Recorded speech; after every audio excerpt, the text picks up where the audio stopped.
Hello மக்களே, நாம் இன்றைக்கி கோட் மூவியோட ஸ்பார்க் சாங் அண்டு அந்த படத்தோட டிஏஜிங்கோட ஃபேக்டரை பற்றி பார்க்க போகிறோம். இப்போ ஃபஸ்ட்டு நம்ம டிஏஜிங்கை பற்றி பார்க்கலாம். டிஏஜிங் பார்த்திங்கன்னா இப்போ விஜய் சாரை வந்து ஒரு யங்கான ஒரு ரோல் காட்டியிருக்காங்க. அதாவது இந்த படத்தில் ஒரு 3 கதாபாத்திரம்.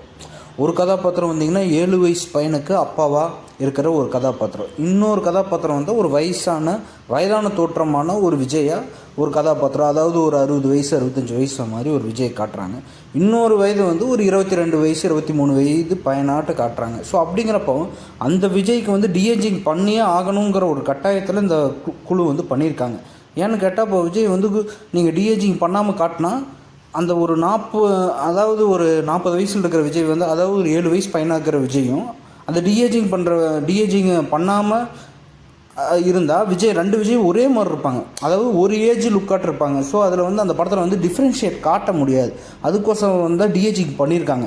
பட் டிஏஜிங் பண்ணதில் உங்களுக்கு என்ன மிஸ்டேக் வந்திருக்குன்னா, இப்போது ஹாலிவுட்டில் பண்ண ஜெமினிமேன் படம் பார்த்திங்கன்னா உங்களுக்கு நல்ல பட்ஜெட் அதிகம், டைம் 2 வருஷம் 3 வருஷம் எடுத்துக்கிட்டாங்க. பட் இங்கே டைம் 10 மாதம். இந்த படம் ஸ்டார்ட் பண்ணி 10 மாதம் தான் ஆச்சு. காரணம் என்னென்னா, நம்ம 2 வருஷம் 3 வருஷம்லாம் விஜய் சார் படத்தை பார்க்க வெயிட் பண்ண மாட்டோம். நம்ம டக்குன்னு விஜய் சாரை 1 வருஷத்துக்குள்ளே பார்க்கணுன்னு நம்ம ஆசைப்படுவோம். ஸோ அதுக்கு ஏற்ற டைமில் தான் இவங்க பண்ணியிருக்காங்க. ஸோ நம்ம இது பாட்டுக்குனால கொஞ்சம் குயிக்காக பண்ணி கொடுத்துட்டாங்களே என்னமோ தெரில. சரி, இது ஒரு 4 நிமிஷம் சாங் தானே, இதுக்கு நம்ம குயிக்காக பண்ணி போடலாம், படத்தில் கொஞ்சம் ஹெவியாக பண்ணியிருக்கலாம். நிச்சயமாக ஹெவியாக பண்ணியிருப்பாங்கன்னு நம்புகிறோம். ஸோ இதையுமே அவங்க கொஞ்சம் இன்னும் படம் ரிலீஸ் ஆகிறதுக்கு ஒரு 20 நாள் 25 நாள் இருக்கிறப்ப இன்னுமே கொஞ்சம் அவங்க ட்ரை பண்ணியிருக்கலாம். ஸோ இனிமேல் படத்தில் கொஞ்சம் கிளியராக காட்டுவாங்கன்னு தோணுது.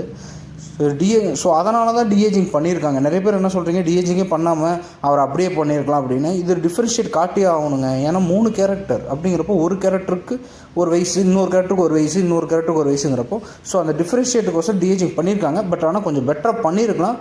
அதுக்கான பட்ஜெட்டும் டைமும் கிடைக்கல. அதனால் தான் கொஞ்சம் லேட்டாக இருக்குது. ஸோ அது எப்படி இருந்தாலும் படத்தில் கரெக்ட் பண்ணி கொஞ்சம் கிளியராக காட்டிடுவாங்கன்னு ஏஜிஎஸ் மேலேயும் வெங்கட் பிரபு அண்ணன் மேலேயும் கொஞ்சம் நம்பிக்கை இருக்குது. நிச்சயமாக அவங்க பண்ணிடுவாங்க. இப்போ சாங்குனால இப்போ டைம் கிடைக்கல, இந்த அன்றைக்கி ரிலீஸ் பண்ணோம் அப்படிங்கிறதுனால கொஞ்சம் குயிக்காக பண்ணியிருப்பாங்க போல் இருக்குது. அது கொஞ்சம் கிளியர் பண்ணிடுவாங்கன்னு நினைக்கிறேன். அடுத்து சாங் பார்த்திங்கன்னா சுமாராக தான் இருக்குது. அதாவது நம்ம இதுக்கு முன்னாடி பீஸ்ட்லேயும் லியோலேயும் இல்லை வாரிசுலேயும் நம்ம கேட்ட சாங்ஸை விட இந்த சாங்ஸ் டோட்டலாகவே ஆல்பம் கொஞ்சம் இதாக தான் இருக்குது. யுவன் சங்கர் ராஜா சார் ஏன் இப்படி இப்போ, அதாவது அவர் நல்ல ஒரு டேலண்டடான மியூசிக் டைரக்டர் தான். அவர் இதில் இன்னும் கொஞ்சம் எஃபர்ட் போடலையோ, கொஞ்சம் அவர் இன்னும் கொஞ்சம் எஃபர்ட் போட்டிருக்கலாமோன்னு தோணுது. பட் இருந்தாலும் பேக்ரவுண்ட் ஸ்கோரில் நம்மளை திருப்திப்படுத்திடுவாருன்னு எனக்கு தோணுது.